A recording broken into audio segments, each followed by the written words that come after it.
Excellent début des week-ends à tous et à chacun, fidèles téléspectateurs. Nous vous souhaitons la bienvenue dans cette grande édition du journal sur Actu 30 Télévision. Après la ville des Gaumont Nord Kivu, les candidats Moïse Katumbi Tchapou a tenu un autre meeting ce vendredi, cette fois-ci à Kamituga, une ville située dans la province du Sud Kivu. Devant des nombreux Congolais venus l'écouter, le président du parti Ensemble pour la République a appelé ses compatriotes à sanctionner les 20 décembre prochains ceux qui ont mal à gérer le pays.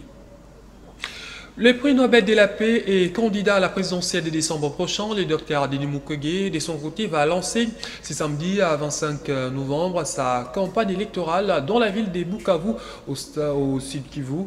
Le candidat numéro 15 va livrer son premier meeting populaire au stade de la Concorde de Kadutu. Le bâtonnier Jean-Claude Mouyambou va soutenir, lui, la candidature de Félix Tshisekedi à la présidentielle de décembre prochain. Les présidents du parti SCOD d'y avoir pris cette décision en âme et conscience. On l'écoute.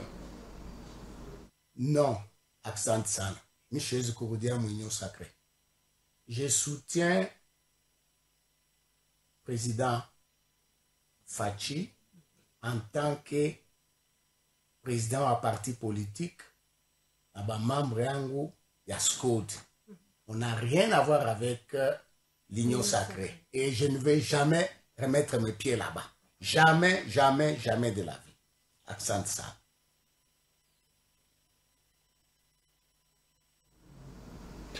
Le candidat numéro 20 à la députation nationale dans la circonscription des Mbujimai, Toby Kayumbi, a foulé jeudi les sols de la province du Kasaï. Accueilli à l'aéroport de Bimpemba, Toby Kayumbi a prêché sur la réélection du candidat de l'Union sacrée, Félix Antoine Tshisekedi, et a exhorté la population locale à lui faire confiance. Reportage de notre envoyé spécial dans la province, James Mouchia. C'est aux environs de 16h30 que le temps s'est arrêté en Mbujimai pour l'arrivée de Toby Kayumbi, candidat député national dans la circonscription de Mbujimai. À l'aéroport de Bipemba, celui que l'on appelle affectueusement le 12e apôtre de Félix Tshisekedi a été accueilli par des milliers de personnes composées essentiellement des militants de l'UDPS, ceux de la team Kayumbi et de partis politiques de l'Union sacrée de la nation. Un bon retour à la maison. Aujourd'hui, nous sommes venus, comme vous le savez, le chef de l'État, le dimanche passé, il a lancé officiellement la campagne électorale pour cette année 2023. C'est ainsi, étant candidat député pour la province, que je suis venu pour communier avec les miens, les bases, et leur prêcher notre évangile, l'évangile du chef de l'État, et leur parler de notre programme au sein de l'Assemblée nationale. Juste après l'aéroport, contraint de marcher à pied par sa base, le cortège du candidat numéro 12 est parti de l'avenue Lusambo en passant par l'avenue Salongo et Inga pour chuter à la grande place de la Poste pour un meeting populaire. Devant une foule immense, Toby Kayumbi a prêché la réélection de Félix Tshisekedi, le candidat dit de la victoire et de l'Union sacrée de la nation. Mon candidat pour l'élection présidentielle, Félix Antoine Tshisekedi, numéro 20. Par ailleurs, la foule a réclamé le deuxième mandat de Félix Tshisekedi afin de consolider les acquis de développement. Toby Kayumbi, candidat numéro 12, a également saisi l'occasion pour lancer sa campagne électorale. Un reportage de notre envoyé spécial dans la province de Kasaï, James Mouchia. En marge de l'arrivée du candidat numéro 20 dans la province de l'Itourie, les coordonnateurs de la campagne de Félix Tshisekedi mobilisent la population locale. La population de son côté s'est dit prête à accueillir les candidats Félix Tshisekedi. Le préparatif de l'accueil du candidat numéro 20, Félix Antoine Tshisekedi Tshilombo en Ituri, évolue bien. En sa qualité du chef de file de la campagne du président en exercice dans cette province, le vice-ministre de la Défense nationale multiplie des rencontres de sensibilisation et de concertisation avec différentes couches sociales. Selon l'honorable Sami Adoubango Aoto, il est question de couronner d'un grand succès l'arrivée du candidat numéro 20. La Fédération des entreprises du Congo, FEC, ainsi article, les confessions religieuses se disent être reconnaissantes des actions du chef de l'État en faveur du peuple itourien, d'où son soutien lors du scrutin du 20 décembre prochain. L'Itourie est acquise pour la cause du chef de l'État, dont nous voyons manifestement la volonté et qui du reste est déterminé pour restaurer la paix et nous donner un élan nouveau pour le développement de la province. Nous sommes des opérateurs économiques, comme je l'ai dit tantôt. Nous connaissons les efforts que déploie le chef de l'État pour pouvoir nous donner la paix et nous sommes derrière vous.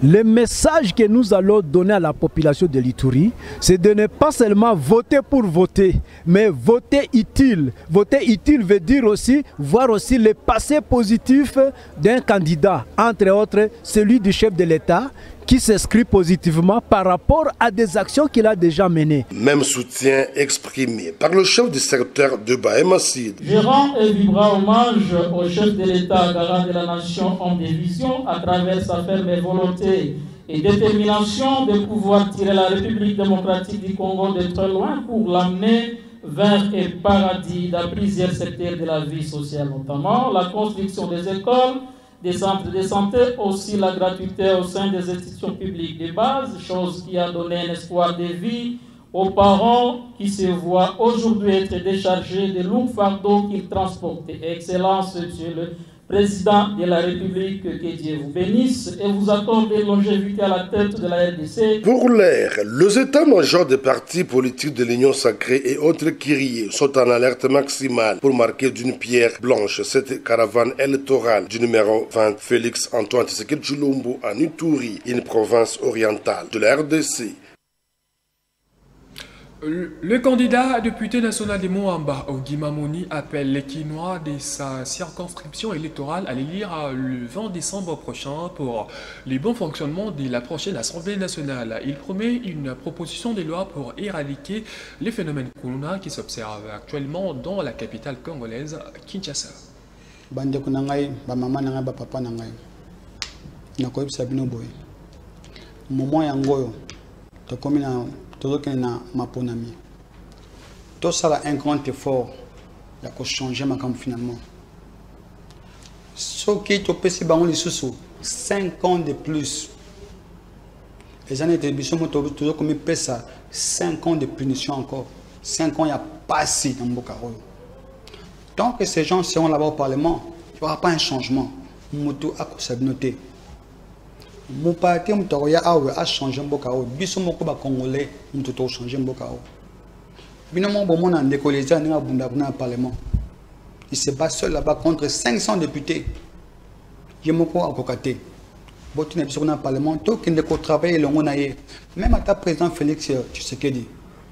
Azana amour, azana bolingo changé Mboka. Il y a aussi un peu qui m'a rendu Mboka est développé. Bon on a payé donc quand même un changement. Mais il est tellement combattu dans l'entourage. Batabato dans le Parlement, bon père Batabato, il y a qu'au bondi ça y est. Alors, bandeko nanga ba maman nanga ba papa nanga, to voter nanga malambo. To checker dans le système, il y a bivota, voter s'il vous plaît. Numéro 573, c'est un numéro où c'est que vous regardez dans Moutouna Bino.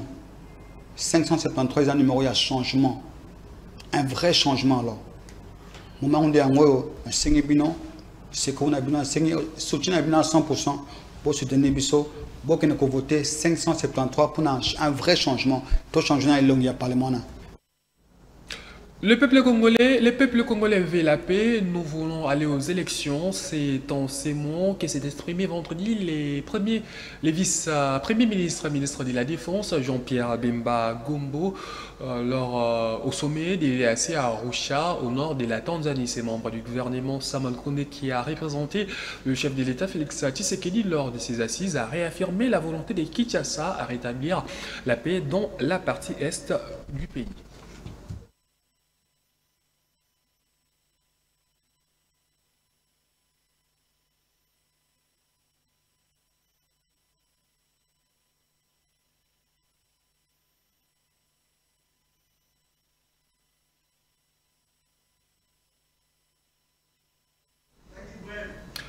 La population itourienne peut faire un ouf de soulagement après la pénurie des carburants. Le gouvernement provincial a décanté la situation grâce à une entreprise pétrolière. Un litre de carburant se vend désormais à 4 000 francs. La suite dans ces reportages.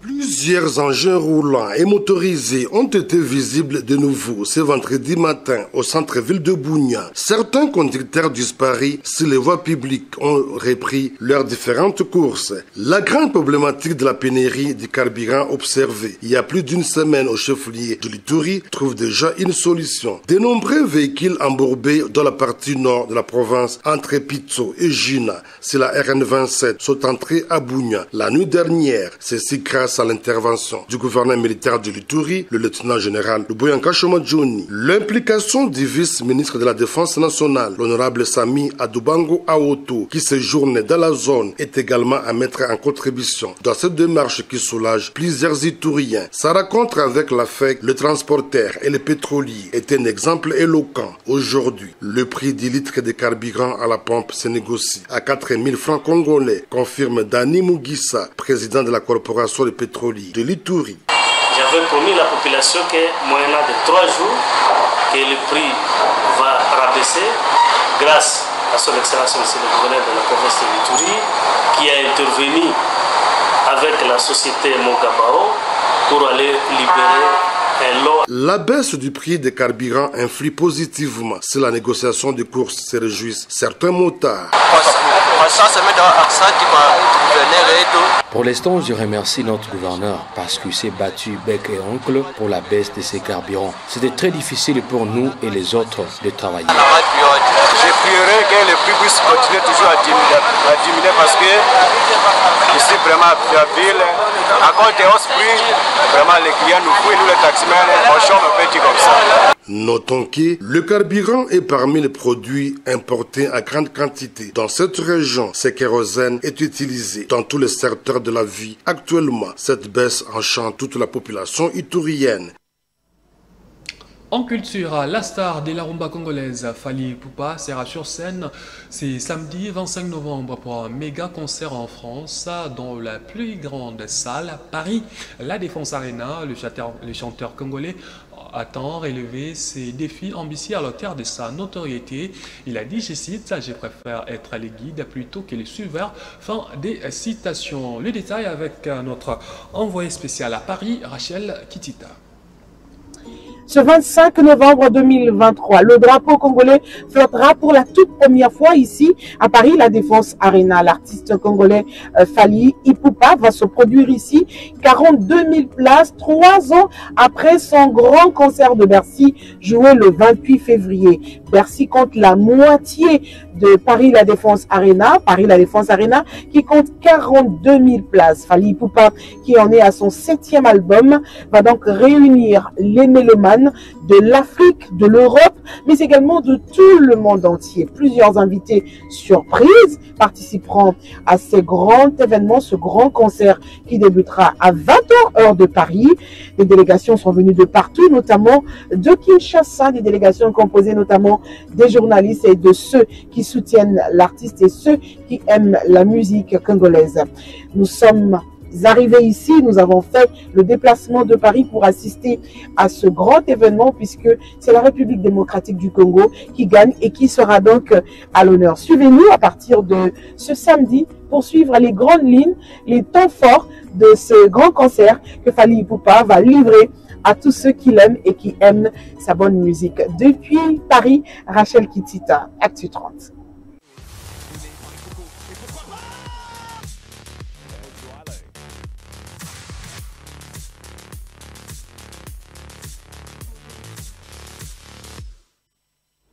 Vous l'avez compris, on parle sport dans cette édition du journal. L'ego de la 9e édition du championnat d'Afrique des clubs champions des volleyball de la zone 4 à Afrique a été donné le jeudi à Kinshasa au gymnase de la police nationale congolaise. Le ministre des Sports et Loisirs, François-Claude Kaboulo, qui a lancé cette compétition, a exprimé le vœu de voir cette édition s'est déroulée dans un esprit de fair play et de sportivité. Les ministres des Sports et Loisirs, François-Claude Kaboulo-Moana Kaboulo, a officiellement donné les go de la 9e édition du championnat d'Afrique des clubs champions de la zone 4 qui se tient au gymnase de la police nationale congolaise dans la commune de Lingwala. Alors, au nom du président de la République, chef de l'État, au nom du Premier ministre et de son gouvernement, je déclare ouvert le 9e championnat d'Afrique de clubs champions de volleyball pour la zone 4 et que le meilleur gagne. Dans son propos, le patron des sports a, au nom du président de la République et Premier ministre, a appelé les compétiteurs à l'esprit du fair play et des sportivités. Nous sommes très fiers de recevoir la jeunesse africaine ici chez nous pour de telles compétitions. Je voudrais remercier également les autorités de la police nationale qui ont permis le déroulement de ce championnat. Au nom donc de notre gouvernement, je vous souhaite bonne chance. Je vous demande de cultiver l'esprit de fair play et de sportivité. Christian Matata, président de la Fédération de volleyball du Congo, n'a pas manqué des mots justes à placer à propos du ministre des Sports. Les rencontres d'aujourd'hui pourront se jouer sans problème. Et là, nous sommes fiers, surtout de remercier le ministre des Sports. Parce que vous savez qu'aujourd'hui, il a sérieusement plu.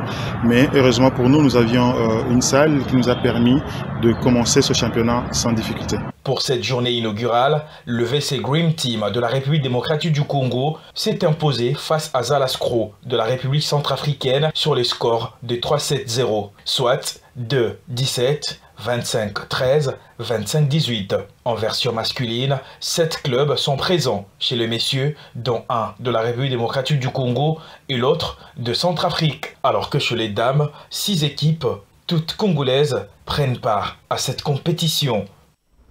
Après une série de défaites en championnat national de football, l'AS Vita Club de Kinshasa s'est refait une santé avec une courte victoire le jeudi au stade Tata Raphaël malgré la pluie devant la CQ Sport, 1-0 score final de la partie. L'unique réalisation est de Mwimba Isala. Ses succès permet aux Dauphins Noirs de totaliser 18 points après 12 matchs joués. On continue à travailler. Vous avez vu que c'est une autre équipe qu'on a alignée aujourd'hui et je crois que on est en train de découvrir certaines choses qui n'allaient pas et on est en train de remédier. Et je crois que, comme je l'ai dit toujours, on sera présent lors du rendez-vous des playoffs. Et j'ai besoin de quelqu'un qui peut ramener, qui peut donner de l'eau au moulin, c'est-à-dire son appui à l'avant-centre est important. Et je pense que la configuration n'est pas mauvaise, bien qu'il y ait encore d'autres joueurs qui vont s'ajouter pour qu'on puisse vraiment être au top. Je pense que la configuration n'est pas mauvaise, bien qu'il y ait encore d'autres joueurs qui vont s'ajouter pour qu'on puisse vraiment être au top. Et sachez que suite aux raisons d'organisation évoquées par la Ligue nationale de football, la LINAFoot, le derby prévu ce dimanche 26 novembre entre l'AS Vita Club de Kinshasa et le Derby Club Motema Pembe est reporté à une date ultérieure. Fidèles téléspectateurs, c'en est fini pour cette édition du journal. Un grand merci à vous de nous avoir suivis et bonne suite à des programmes sur Actu Télévision.